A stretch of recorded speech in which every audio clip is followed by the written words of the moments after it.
before we do start this video, I do want to point out two things. Point number one, this is going to be a very detailed video. We will be talking about Ansu Fati, Abde, João Felix, Garcia, João Cancelo in this video, and everything is going to be organized down below on the timeline. Point number two, before we go into these topics, I also want to basically ask one question. Everything that Barcelona have been doing in the past 24 to 48 hours, was all of this part of Xavi Hernandez's plan? Is this exactly what Xavi Hernandez wanted? Did he want Ansu Fati out? Did he want Abde out to Real Betis? Did he want Garcia out? And in my opinion, I don't think Xavi ever wanted these three players to leave. Like, yes, do I believe that Ansu Fati was down in the pecking order and Garcia was also down in the pecking order, and even with Abde, because of the amount of attacking quality we have right now? Yes, I do think so, but I don't think Xavi Hernandez ever wanted these three players out. And the reason why these players are leaving is because Barcelona do have to make certain moves in order to allow new players in. And so a lot of this is really making me think whether Xavi Hernandez is happy with the squad, yes or no. Now, of course, Xavi is going to be saying to the media he's happy that João Cancelo and João Felix are in Barcelona, and that he does believe that Ansu Fati should be going to a different club. And even with Garcia and with Abde, of course, Xavi will be saying that. He's saying this to protect the club and to make it seem like he is going eye to eye with the people in the sporting department, and with Joan Laporta, and with Mateo Lemon, and with Deco. But I just think that there has been some conversations between Xavi Hernandez and the board of directors, and there were some things that they have not agreed on, because Xavi has said he wanted Ansu, he wanted Abde, he tried to block the transfer of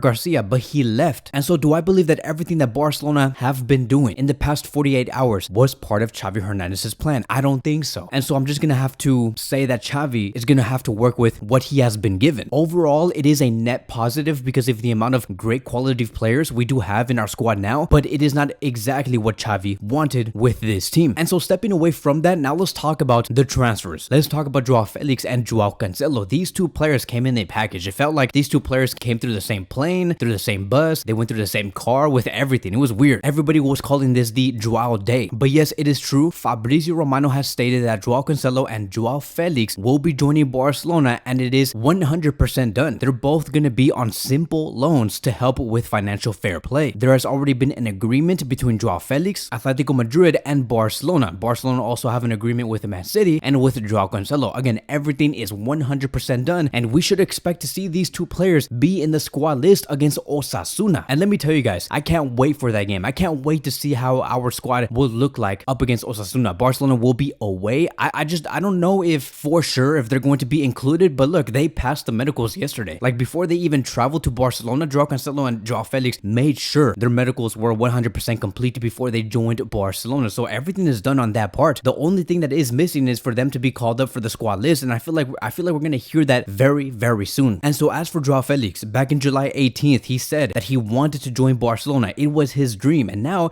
it's a reality for the player. And I hope that João Felix really performs for the club, because for him to say this to the media and disassociate himself from Atletico Madrid, which was a very big gamble, I hope that all of this ends up being worth it, and he comes to Barcelona and he's 100% focused, he's 100% ready to progress his game. And I think that for the first time in the past 6 to 7 years, ever since he left Benfica back in 2019 or 2018, João Felix is finally going to be in a team where the squad, right, the starting 11 is going to want the ball the majority of the time. João Felix is a player that requires to have the ball a lot and to play with the ball a lot. He hasn't been doing that with Atletico Madrid or Chelsea. They're teams that do not really require the ball. They let the opposition play. But now João Felix will be joining Barcelona, a team where they're going to demand the ball, regain possession, play with the ball, and be creative as hell in that final third. And so could we see the best of João Felix at the club? I really do think so. I think that Xavi Hernandez can get the best from the young Portuguese. So ideally, I could see this player as a false 9 and being right next to Lamine Yamal on the right and with Ferran Torres on the left. It could be a great front three. João Felix can also play as a false left winger and being inverted into the center, forming a 4-man midfield and playing with the likes of Pedri, Gundogan, Frankie de Jong, and also Gavi. And I also do think that with João Felix becoming that false left winger on the left, is going to allow Alejandro Balde to overlap. Alejandro Balde had a lot of difficulties playing with Abde because Abde loved being in wide areas, which did not allow Alejandro Balde to be the player to overlap. Alejandro Balde had to invert himself and make inside runs, and Abde was on the outside. But with João Felix is the complete opposite. Balde will be on the outside and João Felix will be on the inside. So it could be a perfect duo on the left flank, and it could cause a lot of damage, a lot of chaos for the opposition, to the point where it can isolate Lamine Yamal on the right side, very similar to what we saw with Dembele. And I want want to make one thing very clear about João Felix. He's not here to score a lot of goals. Like, don't expect him to come in and score 30 to 35 goals in La Liga or 10 to 15 goals in the Champions League campaign. João Felix is not a number 9. He's a number 10. He was brought here to bring in more creativity, to bring in more through balls, more key passes between the lines. Xavi is obsessed with having quality technical players between the lines, like Pedri, Frankie, Gundogan, and now with João Felix. Also, another thing about João Felix, according to Mateo Moreto, he has signed a contract extension with Atletico Madrid until 2028. Now, you may say Barcelona got finessed. Now, João Felix, if he ends up performing and Barcelona want to buy him in the summer of 2024, he's going to be more expensive. No, that is not true. I mean, it is partially true, but the reason why he did extend his contract and why Jorge Mendes allowed that to happen is because that allowed João Felix to reduce his wages in the short term and spread out his salary through the years in order to comply with the financial fair play for FC Barcelona. That is the reason why Barcelona will be able to register the player in La Liga, and it will make the process much easier. And that is why we do hear today that La Liga has approved the conditions of Barcelona's formula to register the two players, João Cancelo and João Felix. Jared Romero has also reported that João Felix and João Cancelo have also greeted their new teammates, so they have been with the players already. And so now let's move on towards Eric Garcia. Eric Garcia will be leaving to Girona, and here's the thing that has been going around, right? There has been this story going through the media stating that the reason why Eric Garcia went to Girona was because it's going to allow Barcelona to make it easier to bring in João Cancelo. Now, what does João Cancelo have to do with any of this, right? And this transfer? Well, Man City do own Girona, meaning that the same owners of Man City are over Girona. And the reason why Man City made it easier for João Cancelo to go to Barcelona is because I believe, and this is what the media has been saying, the owners of Man City said, okay, if we're going to send you João Cancelo, we're going to need you guys to also benefit us, but not Man City, benefit one of our other teams that we do have in our group, which is Girona. Why not send Eric Garcia the other way? Yes, we understand that Xavi Hernandez is trying to block the move, but Eric Garcia has told us, and he has told everybody here, that he wants to leave, he wants more playing time, so why not send him the other way to Girona? And that is why we hear today that Eric Garcia will be joining the team on a 1-season-long loan deal, and Barcelona is only going to be paying 20% of his salary. Now, Eric Garcia barely earns 2 million euros or like 3 million euros, so it's basically nothing. Barcelona financially do not benefit the departure of Eric Garcia in the short term, like at all, and that is why many of us were saying, you know, Eric Garcia should not be leaving. He's a great 5th option, 6th option in the defensive line for our center backs, but it just seemed like he was going to leave, mainly because Eric Garcia wanted more minutes, he needed more game time, and also with the conspiracy theory that has been going on. The owners of Man City really wanted Barcelona to send Eric Garcia to Girona to strengthen that club, and so we'll see how Eric Garcia does develop at Girona. Hopefully he ends up being a better player once he does come back, and maybe, you know, like, who knows, Girona might actually buy Eric Garcia for 30 million euros, 20 million euros, depending on how important he is to the club, and Barcelona will only profit 100% of how much they sold him for because of how they brought him in for free. So now moving forward, our center back options will be Inigo Martinez, Christensen, Araujo, and Jules Koundé. Moving on towards the last two key players, and that is Ansu Fati and Abde. Now for Ansu Fati, he has successfully been loaned out to Brighton. There is no buy option included. Now Brighton could make a decision and say we're going to pay 100% of the transfer fee of whatever Barcelona wants to ask for in the summer of 2024, and it's all going to be depending on how Ansu Fati does perform. I have a lot of hope that Ansu will perform. Barcelona cannot lose in this situation because if Ansu performs, they can bring him back and he'll be coming in with a lot of momentum and make Barcelona better. But if Barcelona still don't want him and they have other plans and they like the possibility of keeping João Felix, they can just say, okay, for Ansu Fati, we want to sell him for 90 million euros. And it could go up to that amount. I've already told you guys that if there's a lot of Premier League teams entering the race of Ansu Fati, they're going to be overpaying for any player. Like, look at how so many players have been overvalued in the past 2 years. The Premier League clubs are savages. So De Zerbi is very happy with the signing of Ansu. This is what he had to say earlier today. This is a great deal for all of us. I am sure Ansu will help us to reach a new target and we can help him get back to his level he deserves to be. And football deserves it. If you work with these talents, you have more responsibility because it's football heritage. We can't make mistakes with this player because football needs his talent. You have to manage it in a different way. So I have full confidence that this coach can bring the best out of Ansu. Brighton do need a quality striker because sometimes there are games where Brighton have little to no effect in the final third. They have all the possession, they can keep the ball, but they can't score goals. Look at what happened in the previous game against West Ham. And so that game was a warning sign. Without that game, Brighton probably would have never went as hard to get Ansu Fati. So it's the perfect transfer. I'm so not like angry about this whole operation. To see Ansu go to Brighton is the perfect move. I wish Ansu the very best. I hope that he performs. Barcelona, again, do not lose in this situation. situation. So it's a win-win for everybody. And now moving on lastly to Abde. Now again, going back to what I said in the beginning of this video, my biggest question is this: were we forced to sell Abde because he wanted to leave, or did we have to let him go because we needed to make more room in the financial fair play to introduce João Cancelo and João Felix? And this is the reason why it just makes me think that Xavi Hernandez never wanted Abde out. Like, he always backed the player, but there are a lot of reasons on why we are seeing Abde out, and one of them is not because Xavi himself wanted Abde out, is because it was either due to financial fair play or the player himself wanted to leave. So this is a very unfortunate decision for us, because with Ansu and Abde leaving, now we really do lack wingers. Ben Ayad has stated that Xavi currently prioritizes Lamine Yamal, Rafinha, and Ferran Torres on the wings, and this is the reason why Abde wanted to leave. And to be honest, only Rafinha and Ferran Torres are real true wingers. We only have two. We used to have four, but now we only have two. Lamine Yamal is not a true winger. For me, he's a number 10 more than anything else. Now, there were some sources stating that Xavi Hernandez asked João Laporta that with the departure of Abde and Ansu, he wanted Barcelona to sign one more forward. And I don't even think that's gonna happen. Like, it sounds funny because we barely afforded two loanees, which was João Cancelo and João Felix. And for Xavi to ask for another forward, I don't think it's gonna happen. And I feel bad for Xavi because